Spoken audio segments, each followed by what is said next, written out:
people are starting to see that it's important for everyone in an organization, even entry-level people, to be able to see themselves as responsible, as leaders, as owners.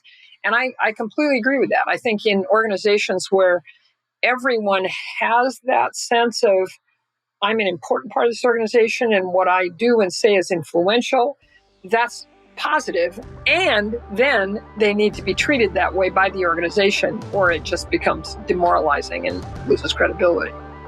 And now, from San Francisco and the UCSF Rosenman Institute, the Health Technology Podcast with your host, Christine Winoto.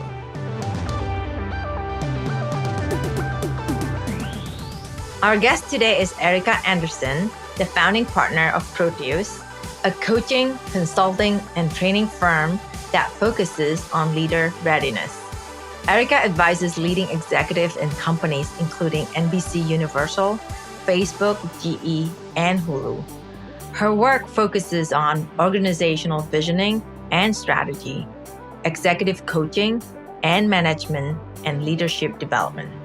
If you're looking for guidance on how to become a better leader, this is the episode for you. Erika is the author of multiple books on leadership and the host of the podcast, The Proteus Leader Show. She shares profound insights on self-awareness, changing your self-talk, and the 6 attributes at the core of all good leaders. Here's our conversation.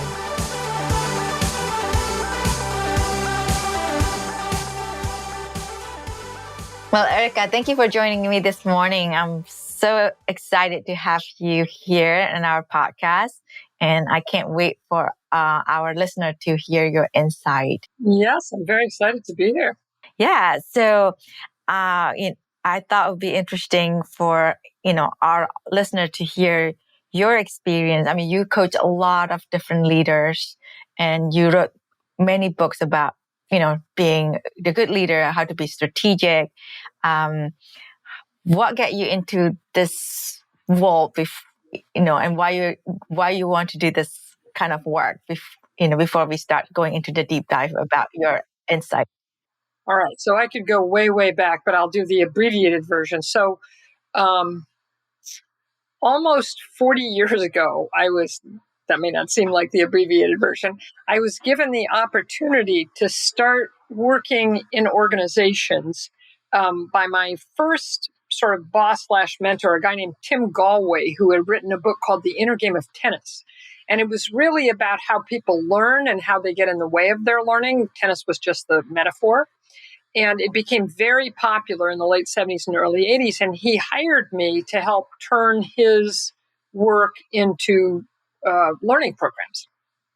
And I worked for Tim, and then I worked for another wonderful guy, Peter Block, who wrote some amazing books about consulting and same thing, turning his IP into training programs.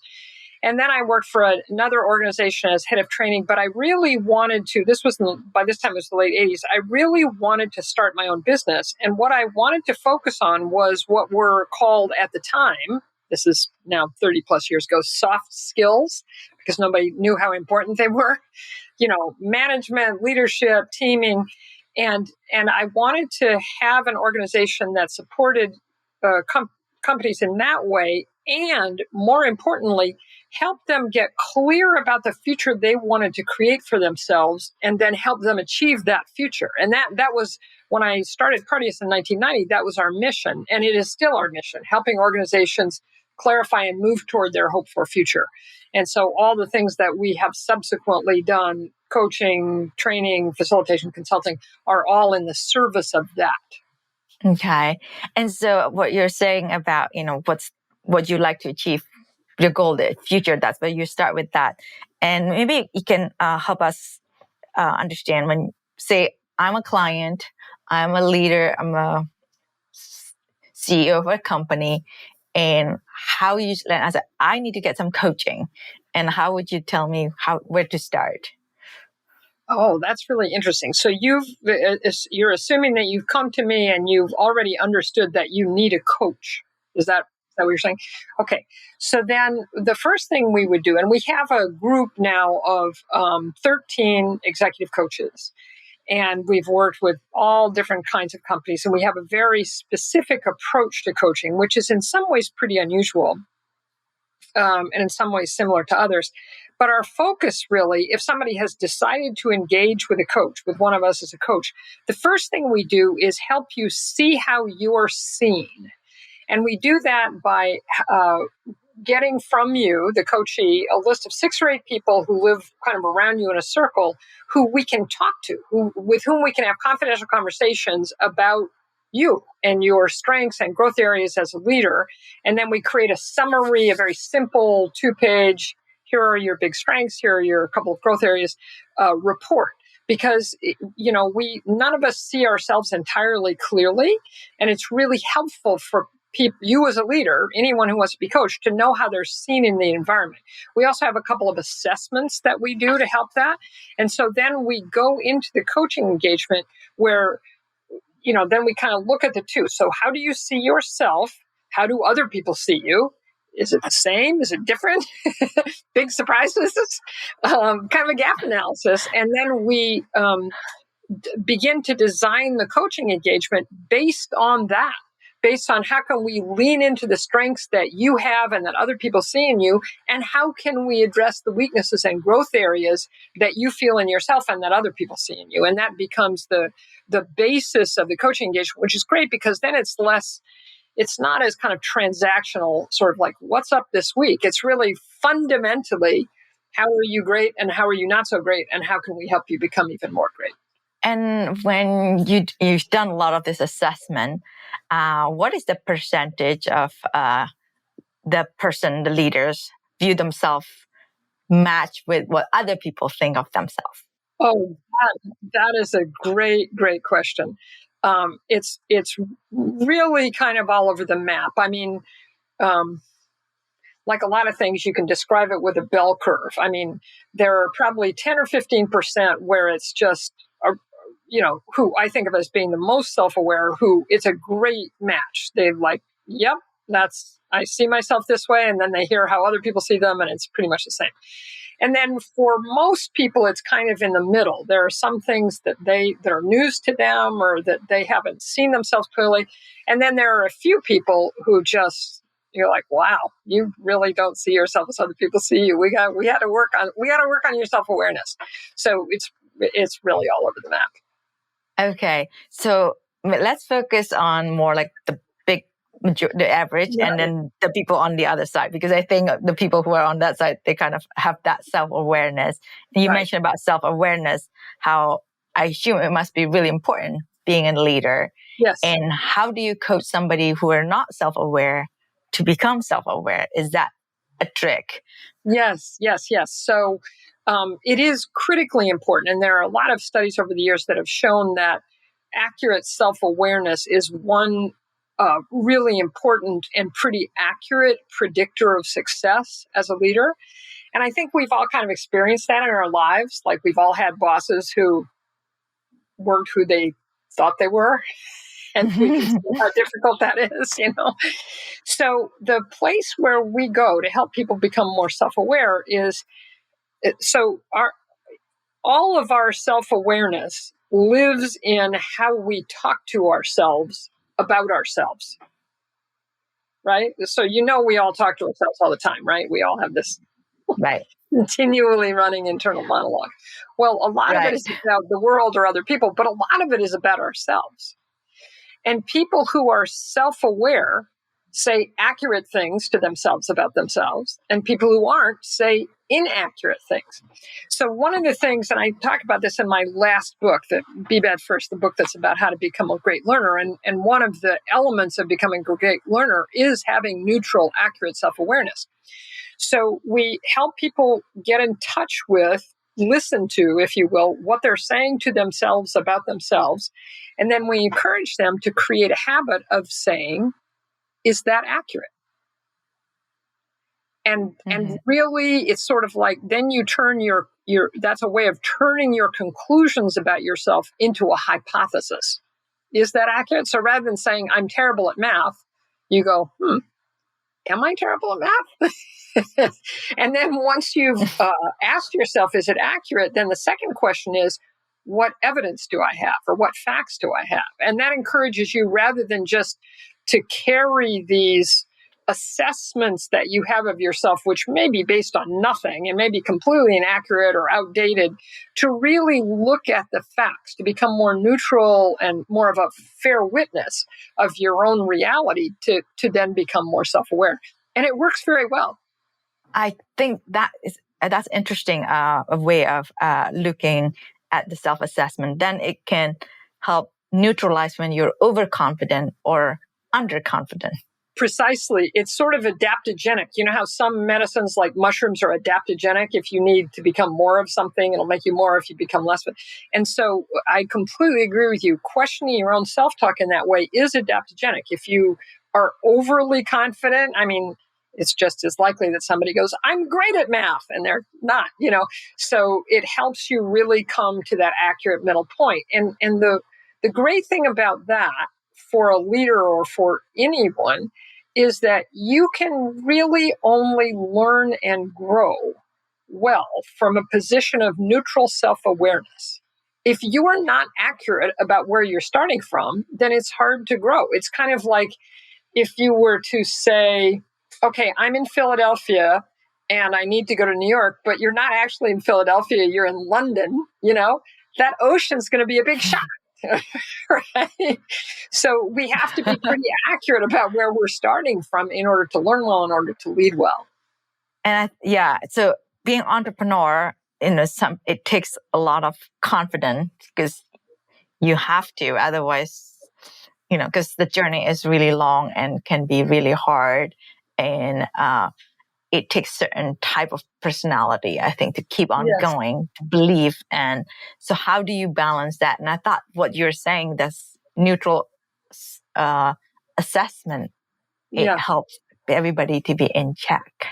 Yes. And I think it's even more important for entrepreneurs, because having been an entrepreneur myself and having, dealt with many hundreds of entrepreneurs over the years, there are certainly personal characteristics that are necessary. And one of them, I think you just talked about it, is a kind of relentlessness. If you're an entrepreneur, you have to be like the positive version of a shark. You have to just keep going. And there's this need to be deeply resilient. But that's not to say that you have to be falsely positive. I see that the entrepreneurs that I know who are most successful are not only relentlessly committed and keep going and figuring out how to get past obstacles and how to make things work, they're also kind of relentlessly objective. They're really accurate about themselves, about conditions, about the market. Because if you are making stuff up about how well you're doing or about what the market needs or about whether your product has an audience, you're not helping yourself.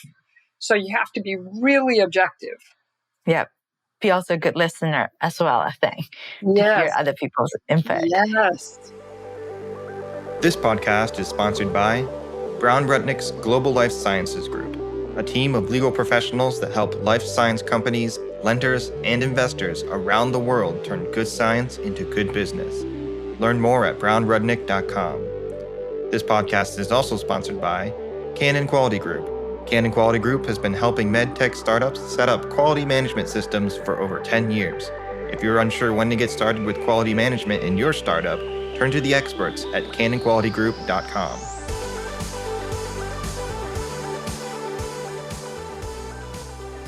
And I think there's the leadership, there's, different people have different criteria to make a good leadership. And you wrote in your book, there's, these are certain characteristics that you need to have to be a good leader. Can you tell us more about that? Yes. So one of the books I wrote, as you know, is called Leading So People Will Follow. And I came to this almost 25 years ago. I was 25 plus years ago. I had recently started my business, which I started in 1990. And at the time I had young kids, and who are now grown-ups with kids of their own. But at the time they were young, and I was reading them stories all the time, as one does. And I was two things were happening simultaneously. As I was starting to work with very senior leaders in organizations, I started to notice this phenomenon that I called accepted leader versus appointed leader. I noticed that some leaders, they had the job, they had the plaque on the door, they were appointed, but they didn't seem to be completely accepted by their followers as leaders. And then I would see other leaders who maybe didn't have the big job, but people really treated them as the leader. And one day, or in the early 90s, when this really became clear to me, I was standing in the back of the room when this guy he was the head of a television network, he was talking to his top 20 people or so. And they were all listening, nobody was running out of the room. They were all listening. But I noticed, and I was standing in the back so I could see this happen, that during the course of the 20 or so minutes that he talked, almost everyone in the room at some point looked at his CFO. And it was clear to me that they were more interested in how the CFO was hearing and reacting to what was being said than what was being said. And I thought, wow, appointed leader versus accepted leader, they're treating the CFO like he's the actual leader, right? And so I started thinking about that more, and I thought, well, it makes sense, because until a few hundred years ago, who we chose and allowed to be our leader was a life or death decision. If you chose badly, you were more likely to starve or get killed by the invading whoever's, or right? And so I thought, well, it's so unconscious, but it's clearly not arbitrary, because almost everybody thinks this guy's the leader. What? That sounds like a survival mechanism. That sounds wired in. So I was going through this whole thought process while I was reading all these stories from all over the world to my kids. And I noticed that there is a story all over the world, in pretty much every culture that I could find, where there's a quest and somebody wins, somebody does what needs to be done, whether it's killing a dragon or rescuing the princess. And quite often it's 3 brothers, and the 2 eldest brothers fail spectacularly. And then the youngest one, who nobody has any faith in, goes through all these trials and tribulations and kills the dragon and wins the princess and becomes the king. And we all live happily ever after. And as I was reading all these stories, which seemed timeless and cross-cultural, I noticed over and over again that there were very specific attributes that this kid who becomes the king had to demonstrate, or had to develop and then demonstrate, in order to succeed in the quest and become a king. And so I thought, stories are the DNA of pre-literate societies. Maybe these stories are telling us what we need to look for in leaders in order to safely follow them, that these are followable leaders. So I extracted from these stories, and then I started to read them much more intentionally, 6 qualities that seem to come up over and over again. And I tested them out on a leader who I was coaching, who I had a lot of faith in. And he was like, oh my gosh, that makes all the sense in the world. Here's what I'm good at. It really landed for him. So that was the beginning of the evolution of the book, which came out quite a bit later. So long story. So the 6 attributes that we found, and when we created the assessment, it turns out they really are highly correlated with followability. We had a statistician look at that. So they are farsighted, passionate, courageous, wise, generous, and trustworthy. So farsighted means can see and articulate in an inclusive way a future for the organization, and then can gather people together and overcome obstacles to keep moving toward it, to achieve it. That's one thing that, if you think about it, historically even would have been so important, and is still obviously important today. Passionate, people think it means loud or charismatic, but it actually means deep. Passionate means depth of commitment, that people want to look at their leaders and know that they're not going to be just distracted by the next shiny object, that they really, when they commit to something, that they're going to follow through.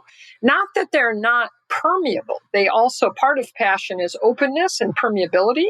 They take in what you said before about listening, but it's primarily depth of commitment. Courageous means first and last, being willing to do things that are difficult or uncomfortable for you for the good of the enterprise. And that includes being willing to apologize, being willing to, acknowledge mistakes and move forward, being willing to stand up for important things, even when it's tough, all those kinds of things. Wise means not just intelligence or knowledge, it's reflection upon those things. Wise means you reflect upon your experience and you see the pattern and you learn from it and you're willing to share that with other people. So to your earlier point about listening is a huge part of wisdom. It's impossible to be wise unless you really take in a lot from a lot of different sources and then think what it means and then share your conclusions. Generous means primarily generosity of spirit. People want leaders who believe in them, who believe in their potential and support their success. And even in tough times, when there's not money to share or promotions to share, still that generosity of spirit where you really believe in people and support them and help them move forward, critical. And the last one is trustworthy. People need leaders who do what they say they're going to do, who act with integrity, who tell the truth. So those are the 6. And they're as important for leaders of startup companies as they are for leaders of, companies that have 100,000 employees. Yeah. So, those are, it makes sense. And I can see people with that kind of quality is somebody that I would like to follow. Exactly. So what you're saying earlier, there's the appointed leader and then the accepted leader, and how the organization, do you think the organization picked the wrong person? Or is it because of a certain personality that the appointed person rise up to become the leader when they are not the right leader? Yes. And how can we change that? Because that's not good for the organization. Yeah, no, that's exactly right. So it's important that, and I've thought about this a lot, obviously, over the years, but it's important that people who are choosing leaders are choosing well. And it's interesting, what I've noticed is that, and what we saw when we were creating the multi-rater assessment, is that, and I think this is wonderful, that these qualities are no more or less common in men, in women, in people of color, in young people and old people. These qualities have a wonderful diversity and inclusiveness. And I think that if people who are choosing leaders are really choosing based on how well these people have led, can lead, how they build consensus, how they, all these things, whether they're farsighted, passionate, courageous, rather than, I think still people pick leaders based on, are they white? Are they male? Are they, do the other white male people support their success? And so I feel like it's all a part of people choosing based on real criteria that are not about race or gender or ethnicity, but real criteria, real leader criteria. Right. And I think, I'm just making this observation, could be a wrong observation as well, is that oftentimes, at least in the society, is a cultural too as well, that somebody who is charismatic, who somehow looks like they're likable, and they somehow can say the right jokes, and they're opinionated enough that they're loud, so this sounds like they are competent, they tend to shine versus somebody who can be the listener, the quiet one, and pay attention to the detail. They can be, people don't notice them. It's always like, it's hard to notice somebody when they just walk, when the other person is jumping on the trampoline, right? And how do you train that? I think that's exactly right. And there is a lot of research that shows that. There's some wonderful books written. I can't remember her name at the moment, but there's a woman who wrote wonderful books about introverts and about exactly what you're saying, that introverts are underestimated in our society. And I think there's both a from the outside in and from the inside out. I think people who don't have those kind of loud, hail fellow, well met kind of qualities that people look to and go, oh, that guy would be a great leader. I think people who are quieter, more introverted, more thoughtful, they need to make sure they have a good variety of tools in their interpersonal toolkit, that they can come forward when they need to, that they can, take control in a room when they need to, just to have it as a tool so they're not limited. Just as I feel like the louder people have to have it in their toolkit to be quiet and to listen and to, right? I wrote a blog post on my Forbes blog a number of years ago based on this great article that it was about salespeople, but it completely supported what we're saying now. It said that, people think extroverts make better salespeople versus introverts, but that the research shows that the best salespeople are what this author called ambiverts, meaning people who could shift depending on the circumstances, depending on who they were talking to, depending on the situation. If they were with somebody who was more extroverted, they could be more extroverted. If they were with somebody who was more introverted, they could be quieter and more, receptive.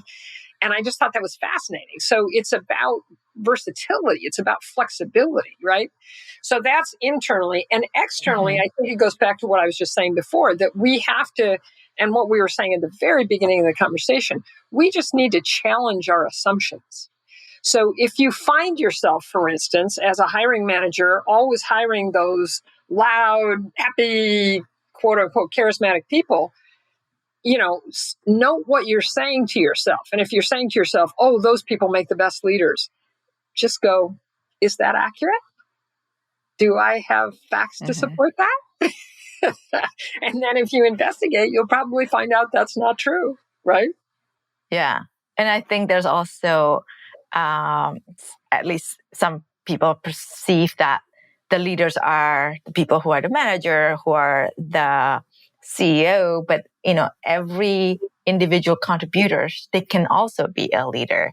And I think that's a quality that people need to look for when they hire anybody, not just somebody who, if you hire somebody at the entry level, that person should be a follower. I don't think that is the right way of hiring. I think that's right, both follower and leader. I mean, you have to hire people who are good at being part of a team, but also people who have those leader qualities. I really agree. And, it's funny, more and more companies now are creating what have come to be called core values. Like, here are the 4 or 5 things. And I noticed over the last 5 or 6 or 7 years, a lot of those values are about ownership or being entrepreneurial or things like that. And what they mean is exactly what you're saying, that people are starting to see that it's important for everyone in an organization, even entry-level people, to be able to see themselves as responsible, as leaders, as owners.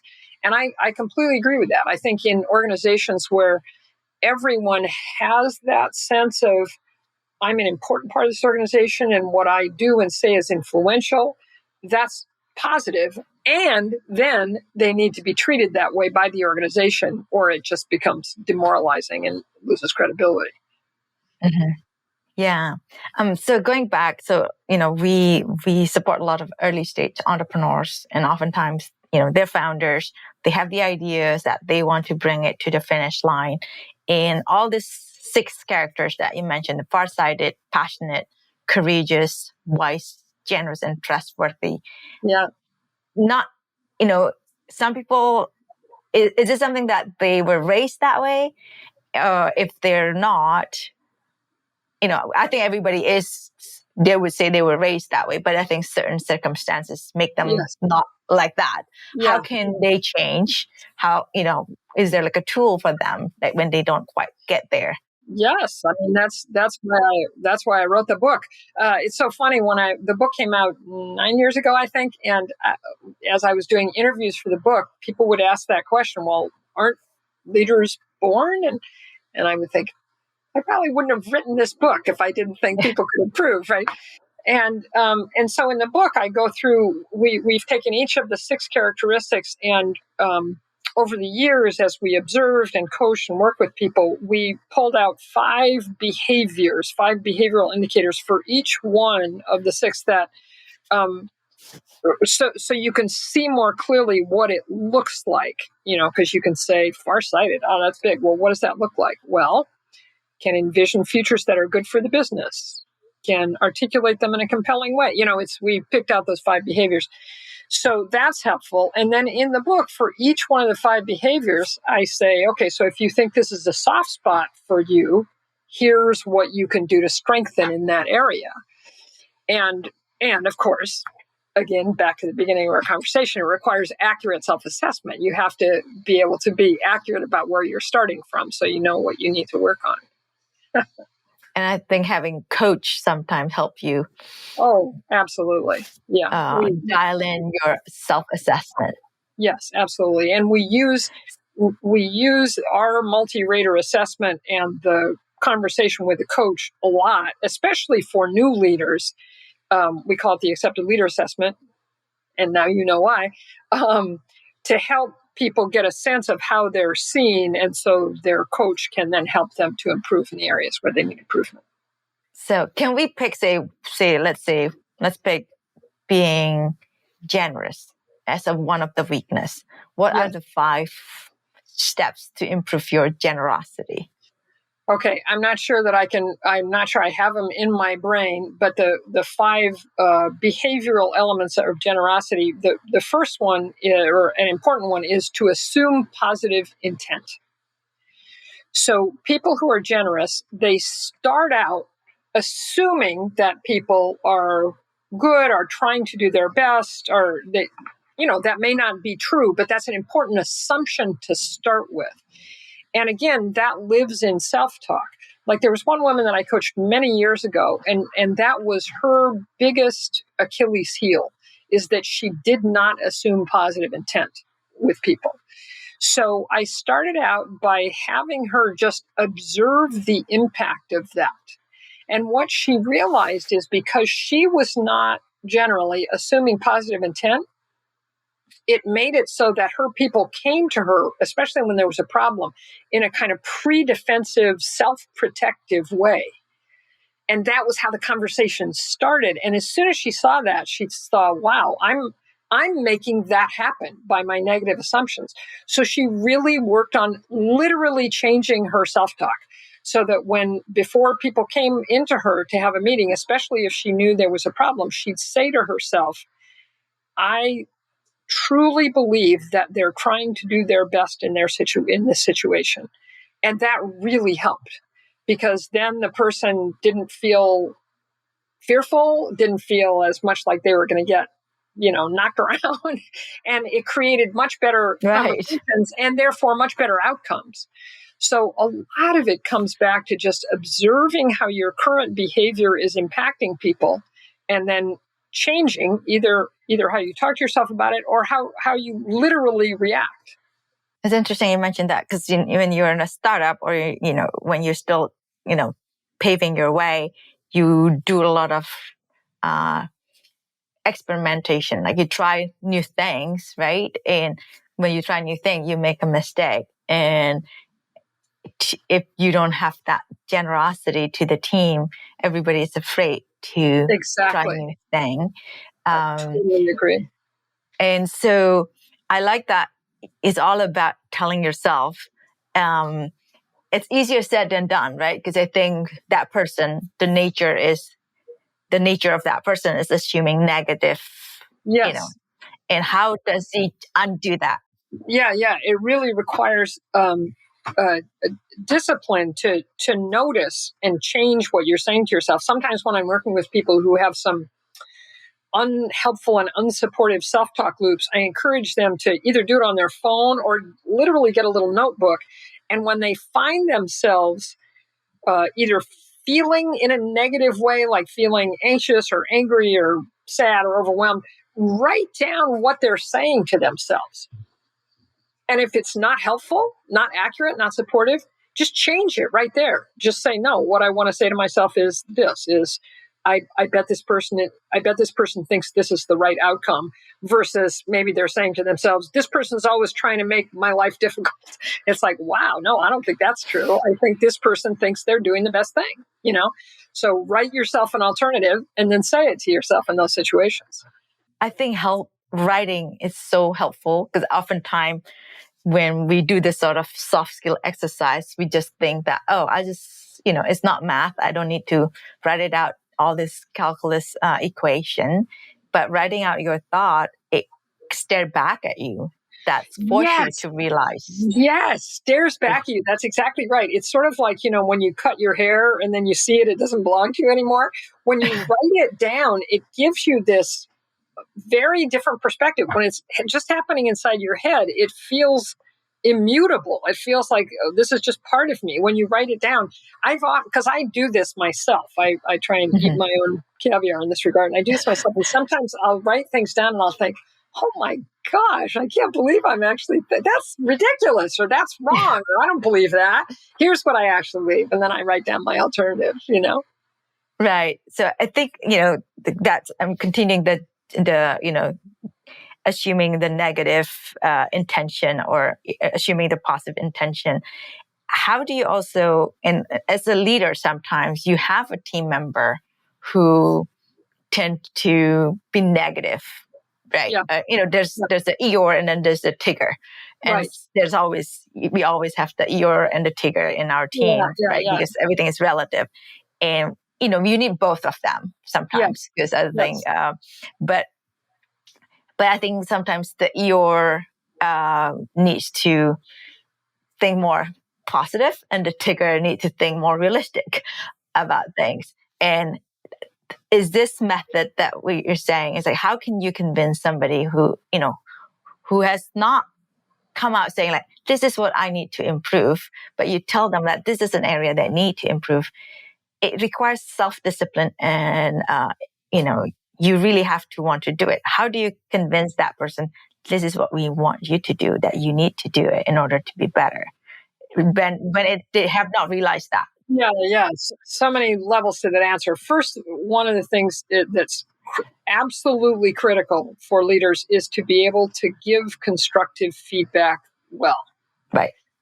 And we could do a whole podcast about that. But one of the critical things in giving feedback well is to be able to give it in a way that is behavioral. Because often we give feedback in ways that are very judgmental and interpretive. Like, for instance, and impossible for the other person to act on. Like, for instance, in your Eeyore and Tigger example, we literally say to people, you're kind of an Eeyore. You got to stop doing that. And they're like, I don't have. What does that mean, right? What does that mean? How do I possibly do that? So then you have to figure out how to say it like it's a videotape that you're commenting on. Like, for instance, you might say, so-and-so, I noticed that quite often when someone says a new idea, your first response is how it won't work or how it's going to be difficult. Now, that is still not a walk in the park to hear, but you know exactly what you're doing that's not working, right? So, and I think that's really important for leaders to understand how to give that really neutral behavioral feedback, because then you can help people figure out what to do about it. And you can teach them exactly what we've been talking about, how to see and assess and question your own self-talk and then change it. Mm-hmm. It's a changing behavior. It's such an interesting. Yeah. The other thing that's really important is, and this comes out of the book that I've just finished that I'm very excited about. It's coming out in October. It's called Change from the Inside Out. And really the core of the book is how individual people go through change, and then how can you cascade that through a whole organization. And what we discovered is that when a person really makes a change is when their mindset, and we've been talking so much about mindset, when their mindset about the change can shift from this is going to be difficult and costly and weird, meaning hard to do. I don't know how to do it. I'm not going to get support for doing it. Costly means it's going to cost me not only time and money, but identity and reputation and relationship. It's going to be, it's going to cost me things I value. And it's just going to be weird. It doesn't feel right. shifting from that to, oh, this new way of behaving, this change could be easy, rewarding, and normal. So as a manager, as a leader, as an entrepreneur, if you're trying to get people to change their behaviors, you have to figure out how to help them shift their mindset around that new behavior from difficult, costly, weird to easy, rewarding, normal. So part of, in your example, getting the Eeyore to think in more positive ways, making it easier is teaching them how to do it, just like we've talked about. Making it more rewarding is very individual. You have to tap into their motivational system and, what would be rewarding for them? Maybe they feel like they don't have enough influence. And if they start out by looking at things sometimes in a more positive light, that would certainly help them to be more influential. Okay, I can let them know that. That would be rewarding for them.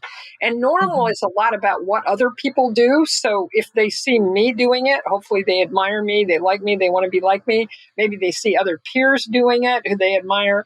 The more you can normalize that in the environment, the easier it is for them to do it. Does that make sense? Yeah. No, that's great. Well, Erika, thank you so much for your time and sharing with us your insight, what you learned through your experience working with all your clients. Oh, you're so welcome. And you asked such wonderful questions. This has just been a delight. Yeah, no, I think it's really, being a leader is a growing process, right? It's constantly learning, and everybody can be one. Yes, absolutely. And one of my favorite quotes, and I use this all the time and in various books, is supposedly Michelangelo, when people would give him compliments, he would say in Italian, ancora imparo, which means I am still learning. And that was supposedly his favorite thing to say. So if that's okay for arguably the greatest artist in Western history, it's probably good for us. That's true. Okay, great. Well, thank you so much. It's been fun. Yes. Enjoy the rest of your day. You too. Thank you for listening to another episode of the Health Technology Podcast. We want to thank our executive producer, Herminio Neto, our content writer, Kelly Muscat, and our podcast engineer, Andrew Rojek. If you enjoyed this podcast, be sure to subscribe and leave a review. The Health Technology Podcast is available on all major platforms.